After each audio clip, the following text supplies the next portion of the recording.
കാസർഗോഡ് കൊമ്പനടുക്കം സ്വദേശിയായ ശ്രുതി ചന്ദ്രശേഖരന്റെ തട്ടിപ്പുകൾ കേട്ടാൽ നിങ്ങൾ നടുങ്ങിപ്പോകും.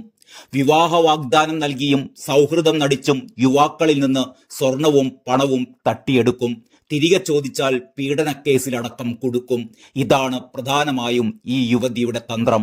ഒടുവിൽ ഒരു യുവാവ് നൽകിയ പരാതിയിൽ ശ്രുതി അകത്തായി. പക്ഷേ പീഡനമടക്കമുള്ള കേസുകളുമായി യുവാക്കൾ ഇപ്പോഴും കോടതി കയറിയിറങ്ങുകയാണ്. ഇൻകം ടാക്സ് ഓഫീസർ, ISRO ഉദ്യോഗസ്ഥ തുടങ്ങിയ വേഷങ്ങളിലാണ് ശ്രുതി ചന്ദ്രശേഖരന്റെ തട്ടിപ്പുകൾ. ഇതിനായി വ്യാജ തിരിച്ചറിയൽ കാർഡുകളടക്കം യുവതി നിർമ്മിച്ചിരുന്നു. സൗഹൃദം സ്ഥാപിച്ച് സ്വർണവും പണവും കൈക്കലാക്കുന്നതായിരുന്നു ശ്രുതിയുടെ രീതി. ചിലർക്ക് വിവാഹ വാഗ്ദാനം നൽകുകയും ചെയ്തു. കാസർഗോഡ് സ്വദേശിയായ യുവാവ് മേൽപ്പറമ്പ് പോലീസിൽ പരാതി നൽകിയതോടെയാണ് യുവതിയുടെ തട്ടിപ്പ് കഥ പുറത്തുവന്നത്. ഒടുവിൽ കർണാടകയിൽ ഒളിവിൽ കഴിയുന്ന സ്ഥലത്തു നിന്ന് ശ്രുതി പിടിയിലായി. തട്ടിയെടുത്ത സ്വർണവും പണവും തിരിച്ചു ചോദിച്ചാൽ പീഡനമടക്കമുള്ള കേസുകളിൽ കൊടുക്കുന്നതാണ് ശ്രുതിയുടെ തന്ത്രം. കർണാടകത്തിൽ പീഡനക്കേസ് നൽകിയതോടെ കാസർഗോഡ് സ്വദേശിയായ യുവാവിന് നിയമ നടപടി നേരിടേണ്ടി വന്നു. 28 ദിവസമാണ് ഇദ്ദേഹത്തിന് ജയിലിൽ കിടക്കേണ്ടി വന്നത്.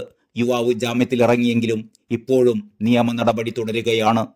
സാമൂഹിക മാധ്യമങ്ങളിലൂടെ പരിചയപ്പെട്ട് സൗഹൃദമുണ്ടാക്കിയാണ് ശ്രുതിയുടെ തട്ടിപ്പ്. അടിയന്തരമായി ആശുപത്രി ആവശ്യങ്ങൾക്കെന്നും പറഞ്ഞാണ് പുല്ലൂർ സ്വദേശിയായ യുവാവിൽ നിന്ന് പണം തട്ടിയത്. തിരികെ ചോദിച്ചപ്പോൾ കേസിൽ കുടുക്കുമെന്ന ഭീഷണിയായിരുന്നുവെന്നും ഭാഗ്യം കൊണ്ട് മാത്രമാണ് കേസിൽ കുടുങ്ങാതെ രക്ഷപ്പെട്ടതെന്നും ഈ യുവാവ് പറയുന്നു.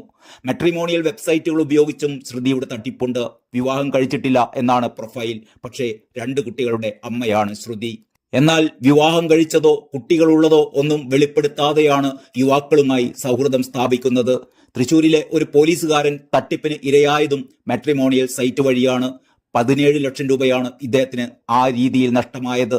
പോലീസുകാരൻ ഇപ്പോൾ പണം തിരികെ കിട്ടാൻ കേസുമായി ഹൈക്കോടതിയെ സമീപിച്ചിരിക്കുകയാണ്. 7 കേസുകളാണ് ഇതുവരെ രജിസ്റ്റർ ചെയ്തത് എങ്കിലും പരാതി നൽകാത്തവർ ഇനിയുമുണ്ട്. കേസുകളിൽ റിമാൻഡിലായെങ്കിലും തട്ടിപ്പ് സംബന്ധിച്ച് കാര്യമായ അന്വേഷണമോ നടപടിയോ ഉണ്ടാകുന്നില്ലെന്നാണ് ഇരകളുടെ പരാതി. തട്ടിപ്പിലൂടെ കിട്ടുന്ന പണം ആഡംബര ജീവിതത്തിനാണ് ശ്രുതി ഉപയോഗിച്ചത് എന്ന് നാട്ടുകാർ പറയുന്നു. എതിർത്ത് സംസാരിച്ചതിന്റെ പേരിൽ സ്വന്തം ബന്ധുക്കളെപ്പോലും ശ്രുതി കള്ളക്കേസിൽ കുടുക്കിയിട്ടുണ്ടെന്ന് നാട്ടുകാർ പറയുന്നു. ഒരു കേസ് ഒഴികെയുള്ളതിലെല്ലാം ശ്രുതി ഇതിനകം ജാമ്യവും നേടിയിട്ടുണ്ട്. ഇതിൽ കൂടി ജാമ്യം കിട്ടിയാൽ അവർ ജയിൽ മോചിതയാകും. അങ്ങനെയെങ്കിൽ വീണ്ടും തങ്ങൾക്കെതിരെ കേസുമായി യുവതി നീങ്ങുമോ എന്ന ആശങ്കയിലാണ് പലരും. പുതിയ ഇരകളെ കണ്ടെത്തി തട്ടിപ്പിനാക്കം കൂട്ടുമോ എന്ന ആശങ്കയുമുണ്ട്. തട്ടിയെടുത്ത പണവും സ്വർണവും ഒന്നും നഷ്ടപ്പെട്ടവർക്ക് തിരികെ കിട്ടിയിട്ടില്ല. അത് കിട്ടുമോ എന്ന് യാതൊരു ഉറപ്പുമില്ല. ഇനി എന്ത് ചെയ്യണമെന്നറിയാതെ ഉഴലുകയാണ് തട്ടിപ്പിന്റെ ഇരകൾ. News desk, truth live.